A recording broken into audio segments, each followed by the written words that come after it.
Bonsoir à toutes et à tous et merci de nous recevoir dans cette nouvelle édition. Au sommaire, l'édition 2025 de la campagne nationale de reboisement a été officiellement lancée le dimanche 1er juin dernier à l'université de Lomé. À cet effet, au total, 1500 plants ont été mis en terre. Plus de détails dans ce journal. Le ministre togolais chargé des ressources halieutiques a récemment annoncé l'instauration d'une période de repos biologique pour cette année 2025. Une nouvelle mesure qui vise à préserver les ressources marines. Et puis un éboulement de glacier a détruit une grande partie du village de Blatten en Suisse. Le point de la situation dans un instant. C'est tout pour le sommaire. Bienvenue à tous.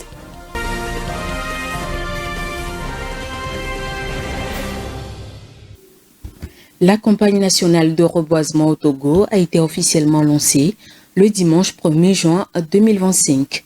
Pour l'occasion, les autorités, les personnalités politiques, administratives, communales et universitaires, le corps diplomatique, la société civile et les services techniques ont donné le ton.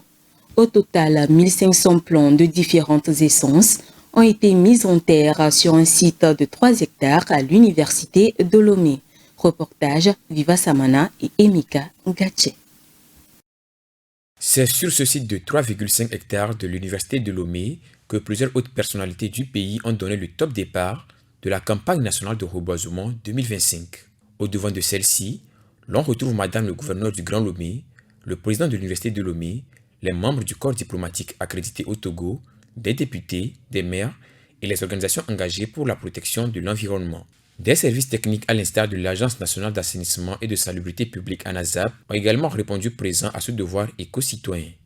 Est là avec d'autres structures et avec d'autres ministères pour répondre à l'engagement et à l'appel du gouvernement de planter d'ici 2030 1 milliard d'arbres sur le territoire togolais. L'ANASAP suit les plants, les arrose, les entretient jusqu'à les voir grandir avant de les abandonner. Modèle et porte-flambeau de l'écologie au Togo, l'ambassadrice de l'environnement Vision Planète Verte 2025 et sa suite ont montré une fois encore leur engagement pour un Togo plus vert.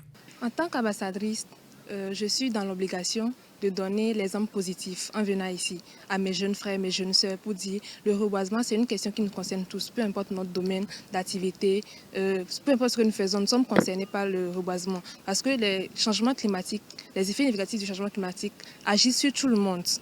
Donc je suis motivée pour venir ici ce matin pour montrer l'exemple. Ici, aujourd'hui, j'ai planté 2 arbres, mais également, ce n'est pas la fin du reboisement pour moi. Et le message que j'ai à l'endroit des jeunes filles, c'est de s'engager réellement. Quand on dit s'engager, pas forcément de mettre en place des projets gigantesques, mais juste par des gestes écologiques qui sont simples à faire. Ne pas jeter les ordures par terre, planter les arbres. Quand on a l'occasion, pas forcément le 1er juin, on n'attend pas forcément le 1er juin pour planter un arbre. Tous les jours que Dieu fait, est apte à prendre l'arbre. Pour l'université de Lomé, les différents plans mis en terre ce jour sont de nouvelles richesses qui doivent être entretenues. Le site sur lequel nous sommes est un site de 3,5 hectares. Et pour l'ensemble, il y a 1500 plants qui ont été mis en terre. Et en termes de répartition, nous avons 3 espèces. Le Gmelina arborea, une espèce à croissance rapide qui nous permet d'avoir des pieds hors de danger d'ici 1 an, d'ici la saison prochaine. Nous avons une essence locale, le mahogany ou le Kaya sénégalensis, qui a été retenu aussi pour le rôle ethnomédecine, ethnopharmacologique que cette plante a dans notre vécu à cause de l'écorçage abusif. Donc l'espèce aussi est choisie pour minimiser la pression humaine sur cette plante. On a le dernier qu'on appelle arbre à pluie, parce qu'il a cette capacité de refermer ses feuilles lorsqu'il pleut, pour permettre la pluie de descendre jusqu'au pied des plants qu'on a mis aussi. On l'a retenu également parce qu'elle a une capacité de créer de l'ombrage. Donc ce site en fait a pour vocation d'être ce que nous appelons dans notre jargon une aire de redéploiement forestier. En créant cette plantation forestière à vocation parc urbain, on peut l'utiliser pour son ombrage, pour les bienfaits, pour tout ce que la plante peut apporter en termes de services écosystémiques, aussi bien à l'université qu'à la commune de Golfe 3 et partant de là à tout le pays. en attendant peut-être d'ici 10 ou 15 ans, si un projet de l'université venait à être mis en place, qu'on puisse réaménager l'espace pour d'autres constructions éventuelles.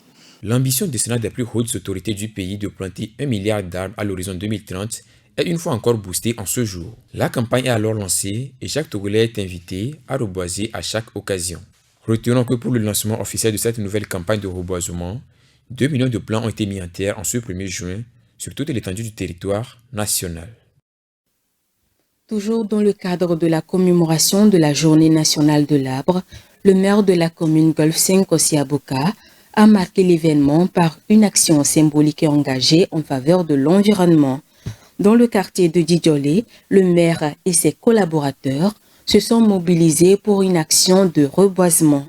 Plusieurs plans ont été mis en terre dans le cadre de cette initiative visant à lutter contre le réchauffement climatique et améliorer le cadre de vie de la population. Le point avec Honoré Kata. Dans un contexte où les effets du réchauffement climatique se font ressentir localement, la commune de Golf 5 a marqué la journée nationale de l'arbre par une opération concrète de reboisement. Sous l'impulsion du maire Kossi Abouka, des plans ont été mis en terre dans plusieurs quartiers de la commune. Cette initiative témoigne d'une volonté partagée d'agir efficacement contre la dégradation de l'environnement. Aujourd'hui, nous sommes là encore pour reprendre la tradition de la journée de l'arbre. C'est une journée qui a été instaurée par le président Eyadema, qui avait cette vision. C'est pour cela qu'aujourd'hui, nous sommes encore sortis pour planter.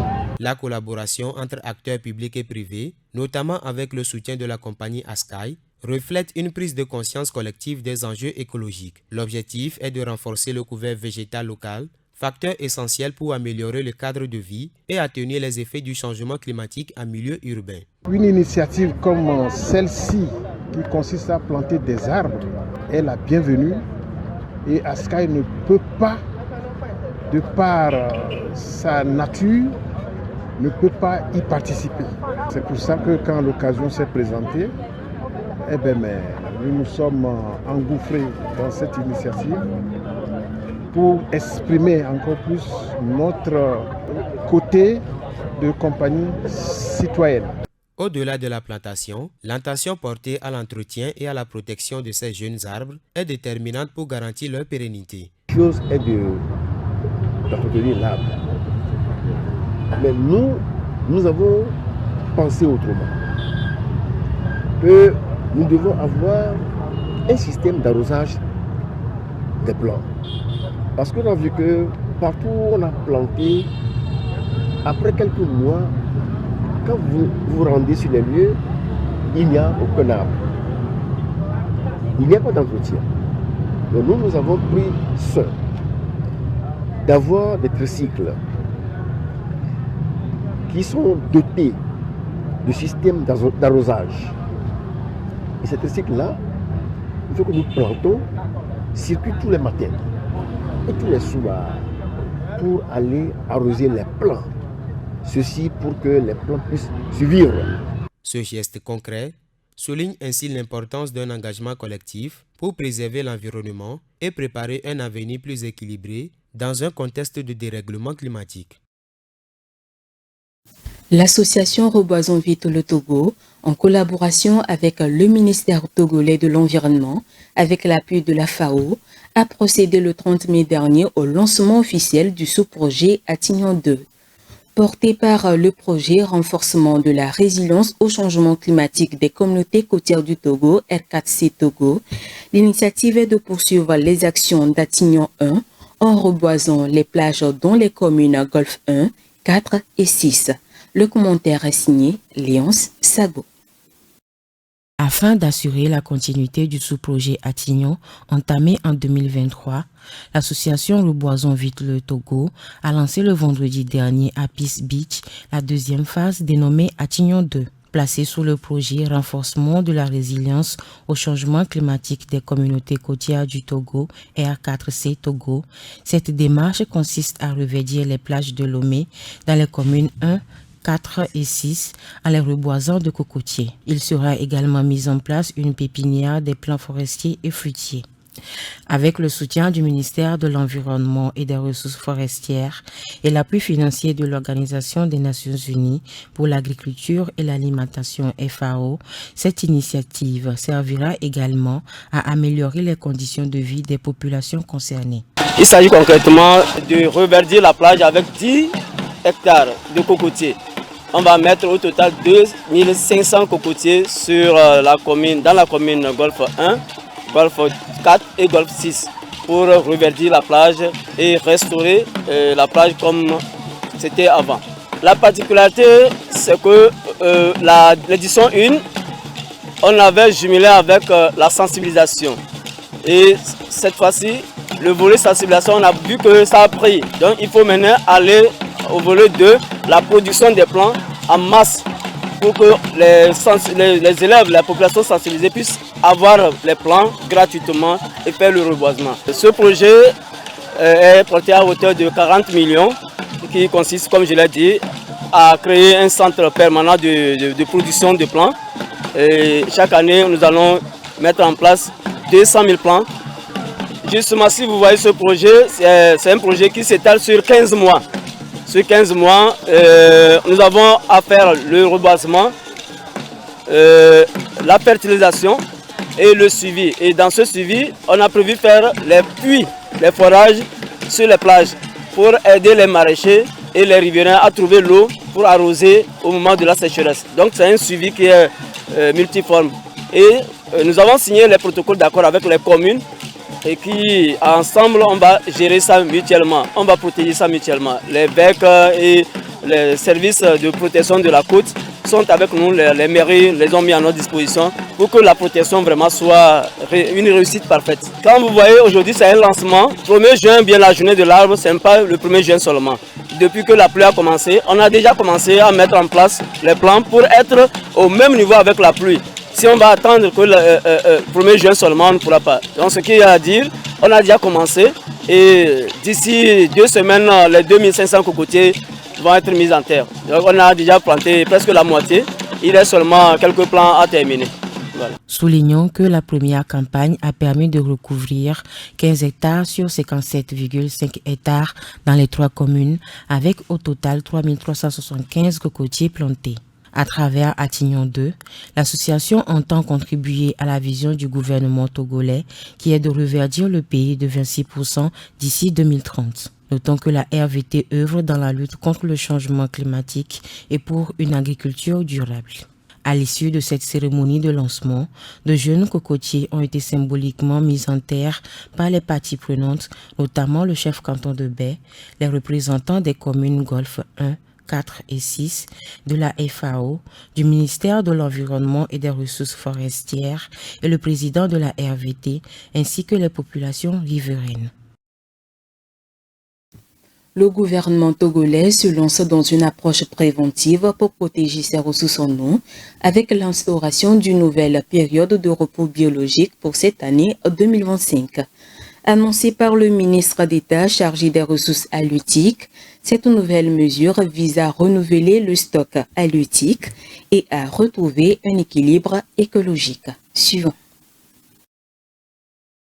Face aux effets du changement climatique et les activités de pêche illicite qui impactent sur les ressources halieutiques, le ministre d'État chargé des ressources halieutiques, le général Yak Damran, a annoncé une nouvelle période de repos biologique pour cette année 2025. Ainsi, du 1er juillet au 31 août 2025, les acteurs de la pêche industrielle devront marquer une pause. Quant à la pêche artisanale, les pêcheurs devront déposer les filets du 1er au 31 juillet 2025. Cette mesure stratégique s'inscrit dans une dynamique globale de lutte contre la pêche illicite qui exerce une pression constante sur les ressources halieutiques, fragilise l'économie locale et menace la sécurité alimentaire des communautés côtières. Pour mieux faire face à la pêche illicite, une collaboration sous-régionale s'impose plus que jamais. 6 pays membres du comité des pêches du centre-ouest du golfe de Guinée, à savoir le Togo, le Bénin, la Côte d'Ivoire, Le Ghana, le Libéria et le Nigeria se sont réunis du 19 au 21 mai dernier à Lomé afin de renforcer la collaboration et mener efficacement cette lutte.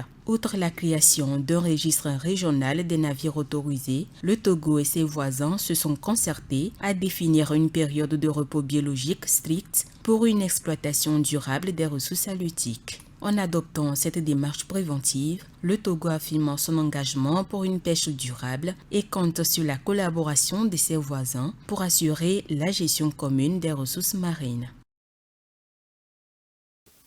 Il s'est produit la semaine dernière en Suisse un éboulement de glacier. Il a détruit une grande partie du village de Blatten et a fait un disparu.